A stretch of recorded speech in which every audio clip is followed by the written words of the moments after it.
नमस्कार, आप देख रहे हैं एबीएस स्टार न्यूज। आपके साथ मैं अंजलि आप सभी का स्वागत करती हूँ देश लाइव के हमारे इस बुलेटिन में।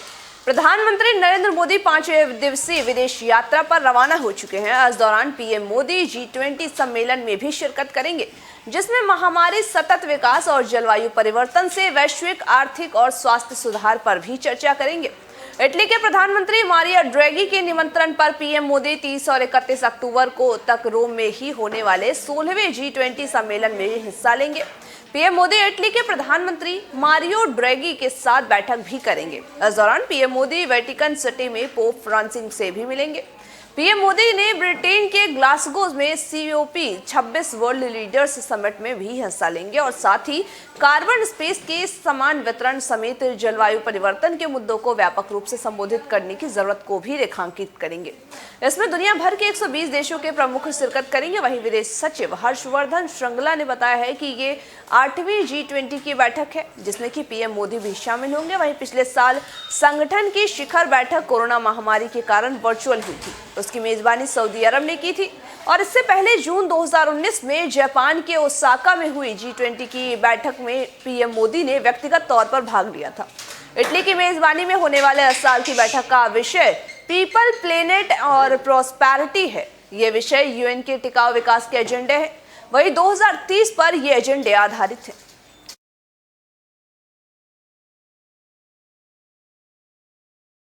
बिहार के आरा से दर्दनाक सड़क हादसे की खबर सामने आई है। आपको बता दें कि मॉर्निंग वॉक के लिए निकली महिलाओं को स्कॉर्पियो ने कुचल दिया।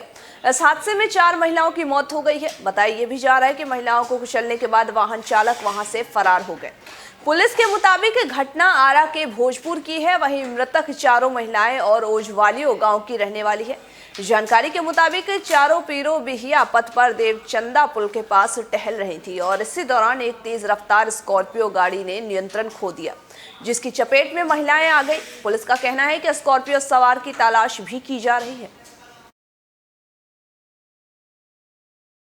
दिल्ली NCR की हवा लगातार खराब हो रही है। पिछले 24 घंटों की बात अगर करें तो AQI 36 अंकों की बढ़ोतरी के साथ ही 268 पर पहुंच चुका है।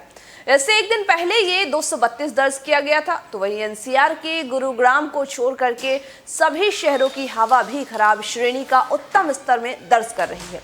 अगले 24 घंटे की अगर बात करें तो अगले 24 घंटे में हवा के स्तर बिगड़ करके बहुत खराब श्रेणी में दर्ज किया जा चुका है। सफर इंडिया के मुताबिक आपको बता दें कि बीते एक दिन में पड़ोसी राज्य के 502 पराली जलाने की घटनाएं भी दर्ज की गई है। इससे पैदा होने वाले PM 2.5 तत्व की प्रदूषण में 19% हिस्सेदारी भी दर्ज की गई है। हवा में PM का स्तर 234 और साथ ही PM 2.5 का स्तर 112 माइक्रोग्राम प्रति घन मीटर भी दर्ज किया गया है। PM 10 का स्तर इन दिनों जहां औसत श्रेणी में बना हुआ है, तो वहीं PM 2.5 का स्तर खराब श्रेणी में दर्ज किया गया है।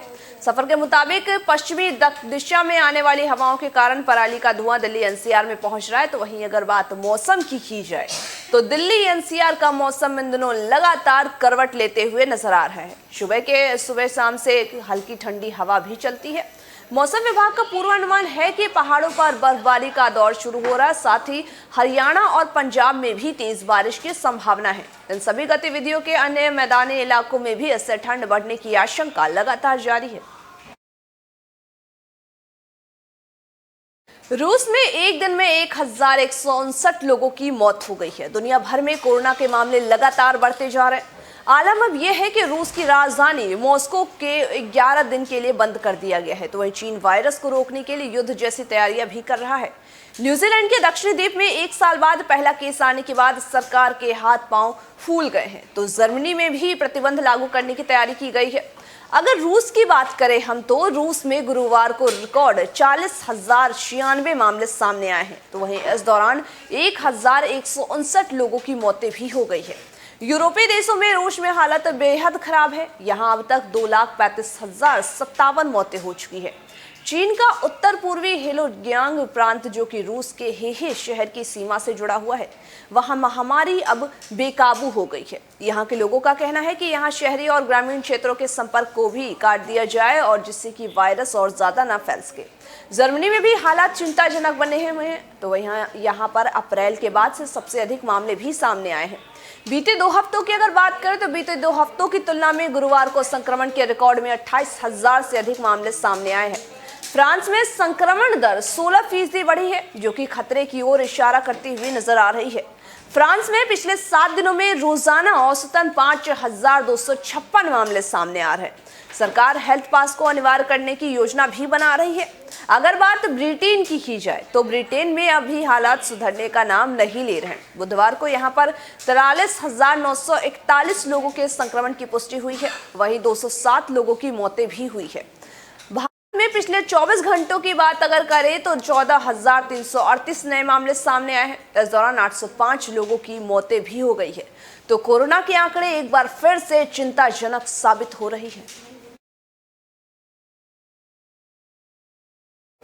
मार्क जुकरबर्ग ने मीटिंग के दौरान ऐलान किया है कि सोशल मीडिया कंपनी फेसबुक ने अपना नाम बदल दिया है। अब से दुनिया फेसबुक को मीटा के नाम से जाना जाएगा।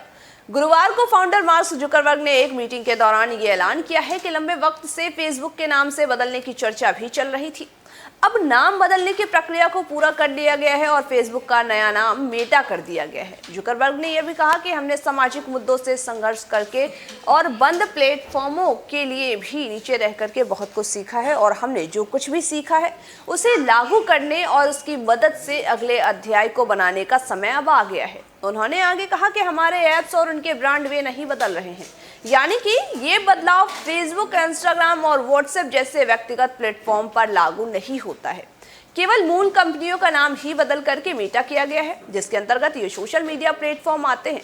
मार्क जुकरबर्ग लंबे समय से अपने सोशल मीडिया प्लेटफॉर्म की दोबारा ब्रांडिंग भी करना चाह रहे थे, तो वही ये ऐसे एकदम ही अलग पहचान देना चाहते हैं। एक ऐसी पहचान जहां पर फेसबुक को सिर्फ एक सोशल मीडिया प्लेटफॉर्म के तौर पर ना देखा जाए, बल्कि अब उसी दिशा में आगे बढ़ते हुए फेसबुक का नाम बदल करके मेटा किया गया है।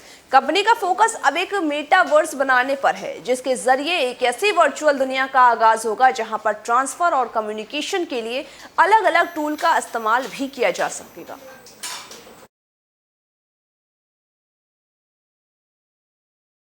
आज के हमारे इस देश लाइव के बुलेटिन में बस इतना ही। मुझे दीजिए इजाजत और तमाम बाकी खबरों के अपडेट्स के लिए बने रहिए हमारे साथ और देखते रहिए एबी स्टार न्यूज़।